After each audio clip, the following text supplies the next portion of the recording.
good morning, or depending when you're watching this, good afternoon, good evening, or good night. My name is Ross, and as always told, out of Voice Radio. So today, we are going to be looking at a new Scizor card. A Pokemon I'm not particularly fond of, but that seems to keep having phenomenal artwork. I adore the artwork of this particular card, and there was an old Scizor, which is probably my favourite artwork we've literally ever had. So Scizor's not my favourite Pokemon, but it keeps somehow having my favourite artwork, which is a little bit weird, but hey-ho. Question is it any good? Of course, it's only been 5 minutes since we had Scizor GX. So, you know, Scizor, couple of sets in a row. Scizor GX I quite like. But is the non-GX actually going to see any play? Well, it's been revealed by the official Pokemon website in Japan. It's been translated by the lovely David Hochmann over at limitlesstcg.com/translations. So let's have a gander, shall we? Now, in terms of the basics here, it's got 120 HP, which, I mean, we've talked about it before. We want 130. Zoroark, Golisopod, a bunch of other Pokemon that hit 120. 130 would be quite a bit better. Some Pokemon have it, some Pokemon don't. Scizor doesn't, which is a little bit of a pain. The retreat cost of 1 is quite nice, because Escape Board will give you free retreat post-rotation, which I suppose we are post-rotation now, so it'll give you free retreat now. It's got a resistance to Psychic, which is quite good with stuff like Garbodor still running around and being good. It's got a weakness to Fire, which is fine. I mean, it does mean that Moltres will 2-hit KO, but it's still only a 2-hit KO. Ho-Oh's smashing you anyway, so I wouldn't worry your pretty little head about it.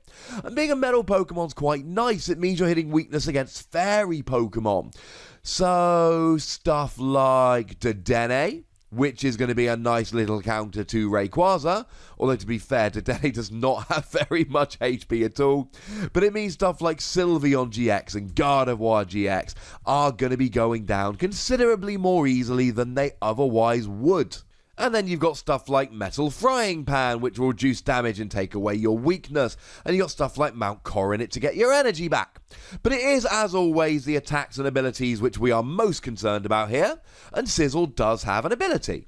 Exoskeleton. This Pokemon takes 30 less damage from attacks. So I talked about 120 and how it wasn't really enough and how we'd like a bit more. Scizor gets pretty gosh darn bulky pretty gosh darned quickly. Because yes, it's 120, but really with the ability we're going up to 150. Then you can add a Metal Frying Pan on there and you're going up to 180 essentially.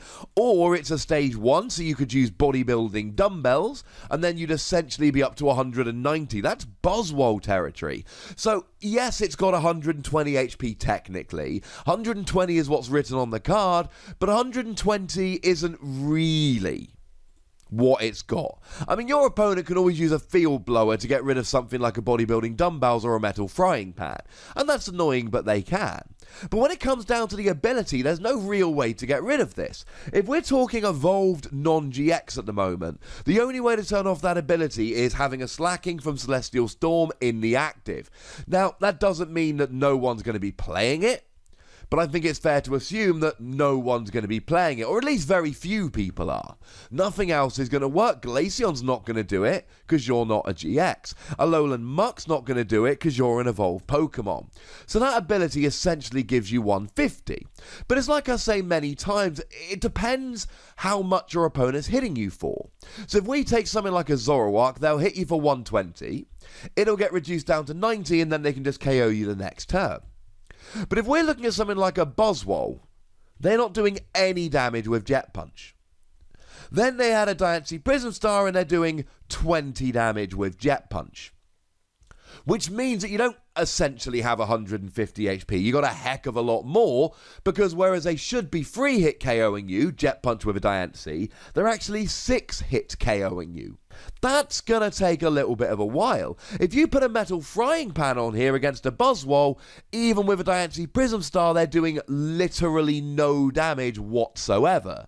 Not until they grab that field blower. And again, we can look at Metal Frying Pan and bodybuilding dumbbells here, and it really depends which one's better.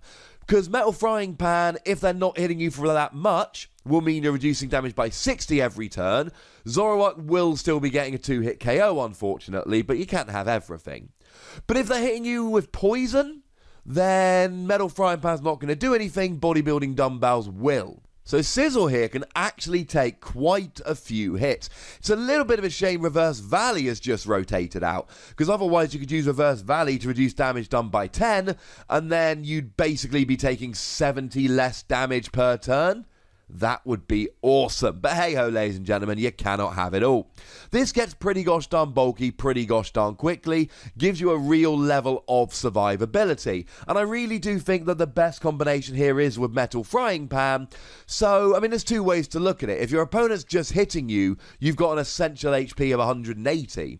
But you're taking 60 less from attacks, so you essentially become immune to something like a Buzzwole. I mean, they've got to use their once per game Beast Energy and Diancie Prism Star just to do 20 damage. That's not going to do too well for them.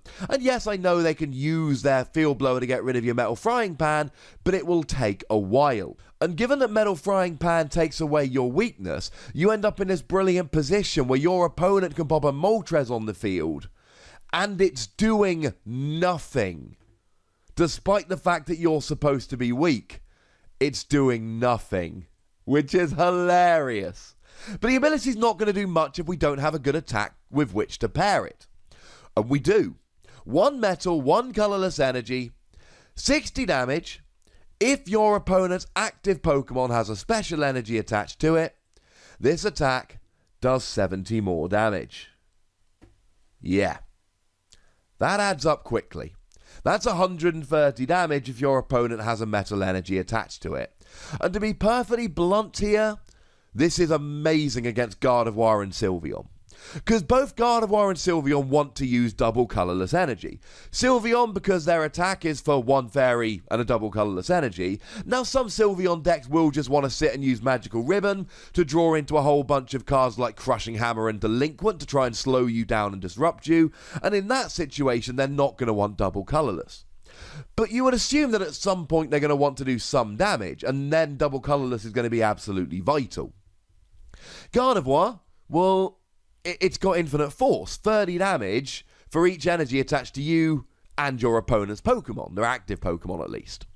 So they want to use Secret Spring to attach Fairy Energy, and they want to use Infinite Force to attach double colourless energy. They want to build it up as fast as they can and then just go and smash for huge damage. So they want to use double colourless energy. And Scizor basically says, look, you can put special energy on if you really want to, but it's not something I would wholeheartedly recommend. Because as soon as they do, you're hitting 260. No choice band needed here. It's just an instant, straight away, one-hit KO on both of these Pokemon. If your opponent attaches a double colourless energy to either of these fairy Pokemon, you are hitting them very, very easily for a KO. But what if they're not? Well, against Pokemon that aren't weak, I mean, you're still doing 130, right? 130 is still a decent total. Add a choice band, you're up to 160. You're not really KOing many things here except for a Marshadow, but that's where Shrine of Punishment comes in. It puts 1 damage counter on each GX and EX Pokemon between turns.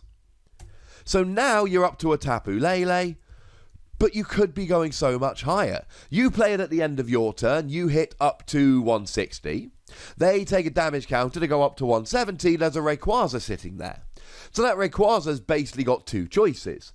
Either they heal Rayquaza, they play a Field Blower to get rid of Shrine of Punishment, or they get KO'd coming into your turn. So, like so many non-GX Pokemon at the moment, if you're hitting for weakness, awesome. If you're not hitting for weakness, you're not quite doing enough, but Shrine of Punishment can help. And if we talk about how to make this viable in terms of attack cost, I mean, first of all, it's 2 energy, that's not very much, but you've got counter energy. This is a good counter energy Pokemon. We've lost Cobalion, who was the best counter energy metal Pokemon. This is good. So this is great in counter energy decks. And then you've got counter gain. Reduces the attack cost by 1 colourless energy if you're behind on prizes. Not such a big fan of using that here because I think you do need to be using Choice Band for stuff like Sylveon, but it remains an option nonetheless. And before I give a quick score, I got to give a quick shout out to the Scizor from Majestic Dawn, which had a very, very similar attack. Alright, ladies and gentlemen, let's give this between 3 and 4 Wassies. We don't give half Wassies, that would be barbaric. There's a few hurdles to overcome with the attack. Mostly they need special energy attached, and you've got so much bulk and survivability here, despite the initially slightly low HP, that I'm liking this quite a lot. But I want to know if you're liking it. Good news is there's a comment section, so go nuts, be nice. Tell me what you think. Make sure you like this video, subscribe to this channel, follow me on Twitter at TheWassie, and Twitch for some live action at twitch.tv/PTCGRadio. If you want to support the channel, get some bonus podcasts and all of that, head on over to patreon.com/PTCGRadio, where you can do exactly that. But by far the most important thing, as always, is to look after yourselves. Until next time. Thank you very much for watching. My name's Ross, and you've been watching PTCG Radio.